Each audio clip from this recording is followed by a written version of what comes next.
رانا صاحب، یہ مریم نواز صاحبہ یہ جو کچھ فرما رہی ہیں، آپ کل تو ان کی بڑی تعریفیں کر رہے تھے، مجھے لگتا ہے نظر آپ کی لگ گئی ہے آج ان کو. آج انہوں نے کہا عمران خان تو خطوں میں واسطے دے رہا ہے اللہ. جلسہ کیا انہوں نے دو چیزیں اس جواب کے نا. اچھا، میں چاہوں گا کہ میں دونوں چیزوں کو ایڈریس کروں ٹائملی. پہلی 1 سال کی کارکردگی پی ٹی آئی کی انہوں نے بتائی ناکام. پی ٹی آئی کی کیونکہ جو ان کی اسٹریٹجی ٹھیک نہیں تھی، بندے نہیں نکل سکے. 1 سال میں اس حکومت نے کیا کیا؟ سب سے پہلے آپ نے ایک پارلیمنٹ کو ربر سٹیمپ بنا دیا، جس میں لوگوں کو زبردستی آپ نے فورس کیا کہ آپ کی مرضی کے ووٹ تھی. ٹھیک ہے، 26ویں ترمیم اور دیگر میں، اور وہ ایک پارلیمنٹ ربر سٹیمپ بن گئی. دوسرے نمبر پہ آپ نے عدلیہ کا بیڑا غرق کیا، اور دنیا بھر میں آج پاکستان کی عدلیہ جو ہے وہ بدنام ترین عدلیہ ہے. نمبر 3، آپ نے کہا جی ہم تو لے کے آ رہے ہیں وہ سٹیل میل اور یہ اور وہ ساری چیزوں کے لیے پرائیویٹائز کرنے. اے پیو تاڑ محنت 2 سال دی کہ 10 ارب روپے پی آئی اے کے لگے. سٹیل میل وہیں پڑی ہوئی ہے، وہ زیرو ہو گیا. اچھا آگے 1 منٹ ہے جی. آپ نے الیکشن کمیشن، آپ اس کی رپورٹ پڑھ لیں، وہ جو کیا نام ہے جو ابھی 4 دن پہلے آئی ہے، جس میں ہمارے ایک دوست کو بیچارے کو 15-20 دن کے لیے آفر بھی کر دیا گیا رپورٹ کو پڑھنے کے لیے، پتنگ کی ہے نا. تو اس سے آپ کو اندازے گا 1 سال میں کیا ہوا. اب آئے مریم صاحبہ کی طرف.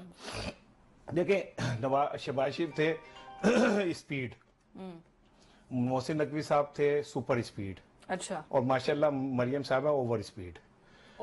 ہاں، اور مجھے ڈر یہ ہے کہ وہ موٹر وے جو ان کے ابو نے بنائی تھی کہیں ان کا چلان نہ ہو جائے اس. اچھا، ہیلمٹ پہن کے چلائیں گے تو نہیں ہوگا. نہیں وہ کون سی موٹر سائیکل چلا رہی ہیں، وہ حکومت چلا رہی ہے، لیکن وہ اوور سپیڈ چلا رہی ہیں اور اتنی انواع چلائی جا رہی ہیں ماشاءاللہ. اور میں 2 چیزیں دیکھیں، جو منتیں ہوتی ہیں نا وہ اوپن خطوں میں نہیں ہوتی، اور خطوں کے اندر جو زبان استعمال کی جا رہی ہے خان صاحب کی طرف سے وہ منتوں والی نہیں ہے، وہ تو مزید لڑائی والی ہے. ٹھیک ہے، آج جو انہوں نے صحافیوں سے گفتگو کرتے ہوئے جو میسیجز دیے وہ کسی طرح صلح کے میسیج نہیں ہیں، وہ پھر لڑائی کے میسیج ہیں. ٹھیک ہے، اور دوسری بات آخری بات یہ ہے کہ دیکھیں مریم صاحبہ نے کہا کہ اللہ ناانصافی نہیں کرتا. ٹھیک ہے، میں اس لمحے موجود میں سچے دل سے اپنے رب سے دعا کرتا ہوں کہ اللہ میاں ان سب کے ساتھ انصاف کر جنہوں نے اس ملک کا بیڑا غرق کیا. اللہ تعالیٰ ان سب کے ساتھ انصاف کر جنہوں نے اپنے بچوں کے مستقبل کے لیے ان 24 کروڑ لوگوں کے بچوں کے مستقبل تباہ کیے. ان سب کے ساتھ انصاف کر جنہوں نے اس ملک کے دولت کو لوٹ کے باہر لے جا کے کوٹھے بنگلے بنائے، اپنے بزنس بنائے، ان کے ساتھ انصاف کر. اللہ میاں ان سب کے ساتھ انصاف کر جنہوں نے ان غریب لوگوں کے حقوق چھینے، ان غریب لوگوں کے منہ سے نوالے چھینے، ان غریب لوگوں کے خواب چھینے، اور اس کے بعد خود کھربوں پتی ہو کے اور باہر بڑے بڑے بنگلے بنا کے کوٹھیاں بنا کے بیٹھ گئے اور کہا کہ ہمارے تو دور کیا باہر کیا پاکستان میں کچھ نہیں ہے. اللہ ان سب سے انصاف کر.